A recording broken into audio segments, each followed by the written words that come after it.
Flyover వేస్తే చంద్రబాబు మీద నువ్వు ప్రాజెక్టులు కట్టమంటే ఫ్లైఓవర్ వేసినావు అన్నాం. అదే ఫ్లైఓవర్ మీద మనం తిరిగినాం. ట్రాఫిక్ తగ్గిందని చెప్పినాం మనం. ఆ? అంటే ఒక్కొక్క టైంలో ఆనాడు చంద్రబాబు నాయుడు విలన్ తెలంగాణకు ఆ ఫ్లైఓవర్ డెవలప్మెంట్కు మళ్ళీ కొనసాగించడానికి ఒక బేస్ వేసినాయి. బహుశా చంద్రబాబు నాయుడు ఆనాడు తెలుగు సమాజాన్ని అర్థం చేసుకోలేదు, ఇవాళ ఈయన అనుకోవచ్చా? అంటే వాస్తవంగా డెవలప్మెంట్ విషయంలో చూసినప్పుడు ఆయన కొంత రూరల్ నెగ్లెక్ట్ చేశాడు. వ్యవసాయాన్ని, తర్వాత గ్రామీణ కుటీర పరిశ్రమల్ని, గ్రామీణ జల వనరులను, గ్రామీణ ఆర్థిక వ్యవస్థను మొత్తం నిర్లక్ష్యం చేసి ఎక్కువ అర్బనైజేషన్ ఆయన లోపల ఉండే.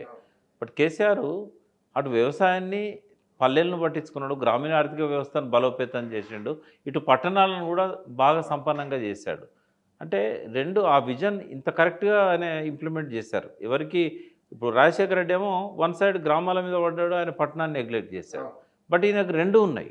ఇటు కేటీఆర్ ఉన్నాడు, రెండు అర్బనైజేషన్ పట్ల కూడా ఆయనకు మంచి విజన్ ఉంది. విశ్వనగరం అని పేరు పెట్టిందే కేసీఆర్. మరి ఇంత బాగా ఇటు చేసిండు, అంత బాగా అటు చేశాడు. కానీ చిన్న చిన్న వ్యక్తిగత పొరపాట్ల వల్లనే ఆయన కేవలం ఆయన లోపల జనించిన కొన్ని నెగిటివ్ థాట్సే ఇవాళ ప్రభుత్వం పడిపోవడానికి ప్రధాన కారణం అనేది అనుకోవచ్చు మనం. ఇంకెవరో కాదు రెస్పాన్సిబుల్. ఈ ఓటమికి ఆయనే బాధ్యత తీసుకోవాలి. ఆయన మళ్ళీ పడి లేచిన కడల తరంగంలాగా మళ్ళీ లేవాలి. మళ్ళీ లేస్తాడు 100%. ఇంకోటి మళ్ళీ లేచినప్పుడు ఈ తప్పులు చేయడు ఆయన. మళ్ళీ పొరపాట్లు జరగవు. ఎవరిని కలవకపోవడం కానీ, కొంత బయట ఏదైతే అహంకారం అనేది వినబడుతున్నదో దాన్ని ప్రజలు నమ్మారు కాబట్టే కదా అటువంటి మళ్ళీ రాబోయే రోజులలో రిపీట్ కావాలని నేను అనుకుంటున్నాను. అంటే ఇక్కడ మీరు కేసీఆర్ ఈ 5 ఏళ్ళు తర్వాత నెక్స్ట్ వచ్చే ఎన్నికల నాటికల్లా బీఆర్ఎస్ అధినేత మళ్ళీ రివైవ్ అయ్యి గట్టిగా వస్తారు. నేనేమంటున్నా, మనం కంటిన్యూగా ఒక 6 నెలలు డే టైమే ఉంటే మనం భరించగలుగుతామా? అందుకే పగలు రాత్రి అనేటి రెండు మనిషి జీవితంలో ఉంటాయి. ఛాలెంజెస్ అనేటి పొలిటికల్ పార్టీకైనా, లీడర్లకైనా, ఎవరికైనా సహజం. అయితే ఎందుకు వస్తాయి ఈ ఛాలెంజెస్ అంటే, ఒకసారి అధికారాన్ని కోల్పోతే మనిషి ఇంకా స్ట్రాంగ్ అవుతాడు. ఎందుకంటే అప్పటిదాకా తన తప్పులు తనకు తెలియవు. ఒక్కసారి ఆయన అధికారం దిగిపోయిన తర్వాతనే తన లోపల ఏం లోపాలు ఉన్నాయనేది పరిశీలించుకోవడానికి ఆయనకు అవకాశం ఏర్పడుతుంది. ఈ పాలన ఎటువంటిదంటే ఒక్క క్షణం తీరిక దొరకదు. ఇప్పుడేంటంటే రెస్ట్ ఇచ్చారు. ఈ రెస్ట్లో తను ఏం లోపం చేశాడు, తను రిట్రాస్పెక్ట్ ఒకసారి పరిశీలించుకోవడానికి ఈ ఎన్నికలు బాగా ఉపయోగపడ్డాయి, ఈ ఓటమి అనేది. అయితే ఎప్పుడు కూడా ప్రతికూల పరిస్థితులను అనుకూలంగా మలుచుకున్నవాడే గొప్పవాడు. కేసీఆర్ లోపల ఆ విజ్ఞత ఉన్నది, ఆ విజన్ ఉంది. ఇవాళ తన కేటీఆర్ భావించాలి, తనకు సీఎం అయ్యే ఛాన్స్ పోయింది కదా అని చెప్పి తను ఫీల్ అవుతాడు న్యాచురల్గా. ఈ టర్మ్లో ఆయన సీఎం అయ్యేవాడు. కానీ ఇవాళ ఆయనకే మంచిదని నేను అంటున్నా, నేర్చుకోవడానికి. ఎందుకంటే తండ్రి దగ్గర నుంచో నేరుగా పార్టీ ద్వారానో ముఖ్యమంత్రి పదవి తీసుకోవడం అనేది ఆయనకు మచ్చ. అంటే అది వంశపారంపర్యంగా అధికారం బదిలాయింపులాగా వస్తుంది అది. ఇప్పుడు ప్రతికూల పరిస్థితుల్లో ఆయనే మొత్తంగా బాధ్యతలు చేపట్టి ఈ పడిపోయిన పరిస్థితి నుంచి మళ్ళీ లేచి నిలబడి ప్రజలను తన వెంట నడిపించుకుంటూ తన లీడర్గా ప్రూవ్ చేసుకోవాలి. అయితే గోల్డెన్ ఆపర్చునిటీ మీరు అన్నమాట. ఇది ఎన్ని కోట్లు పెట్టినా దొరకని ఆపర్చునిటీ కదా. అంటే ప్రతికూల పరిస్థితి నుంచి గుణపాఠాలు నేర్చుకొని తను లేచి నిలబడడం, మళ్ళీ తన అధికారంలోకి రావడం. అప్పుడు ఎవరన్నా అంటారా ఇది ఫ్యామిలీ రూలు, ఫ్యామిలీ అని? స్కోప్ లేదు. రాహుల్ గాంధీకి కూడా అదే అవకాశం వచ్చింది. ఆయన ప్రయత్నం ఆయన చేసిండు. ఆయన భారత్ జోడో యాత్ర అనేది ఒక వండర్ఫుల్ ప్రోగ్రామ్ అది.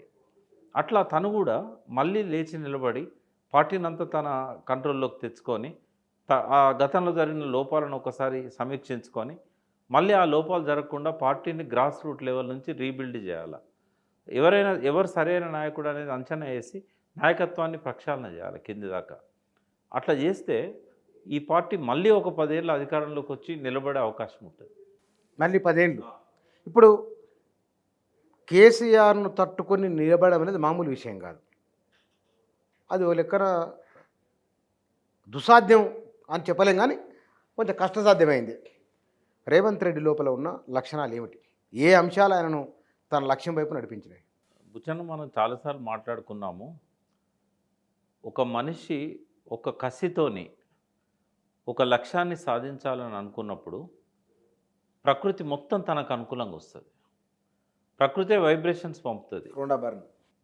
రొండా బెర్న్ రాసిన సీక్రెట్ అదే చెప్తుంది.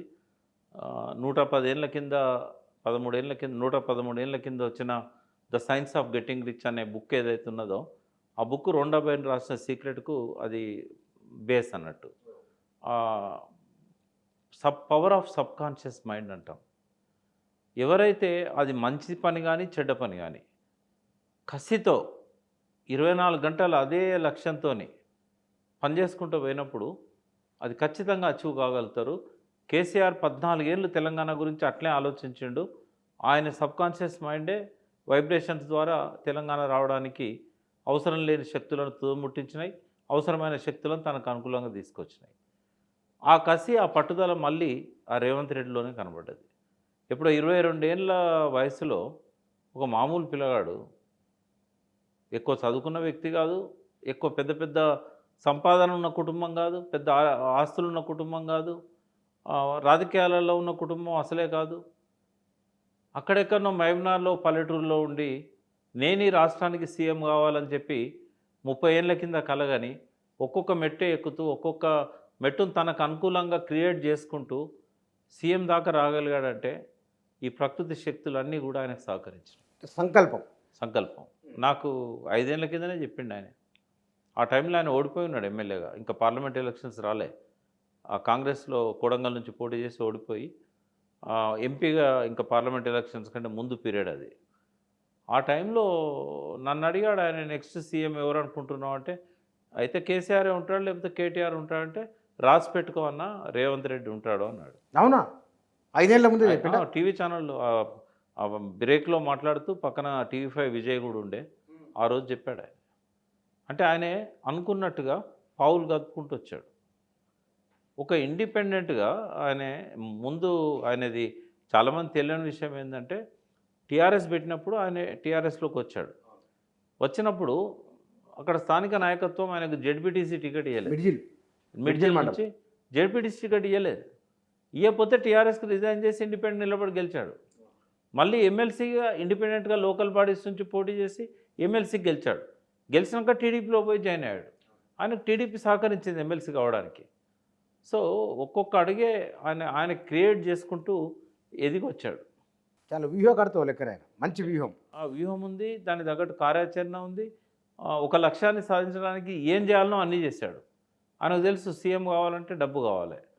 డబ్బు కోసం ఆయన ఏం చేశాడు, హైదరాబాద్కి వచ్చి రియల్ ఎస్టేట్ స్టార్ట్ చేశాడు. 15-20 ఏళ్ళు రియల్ ఎస్టేట్లో ఆయన ఎంత సంపాదించాడో నాకు తెలియదు, కానీ ఆయన ఏనా డబ్బుకి ఇబ్బంది పడని సిచ్యువేషన్ క్రియేట్ చేసుకున్నాడు. తర్వాత సోర్సెస్, అందరు సొంత డబ్బులతో ముఖ్యమంత్రులు కాలేరు. ఆయన సోర్సెస్ క్రియేట్ చేసుకున్నాడు. డబ్బు పెట్టే కాడ డబ్బు పెట్టి పదవులను తెచ్చుకున్నాడు.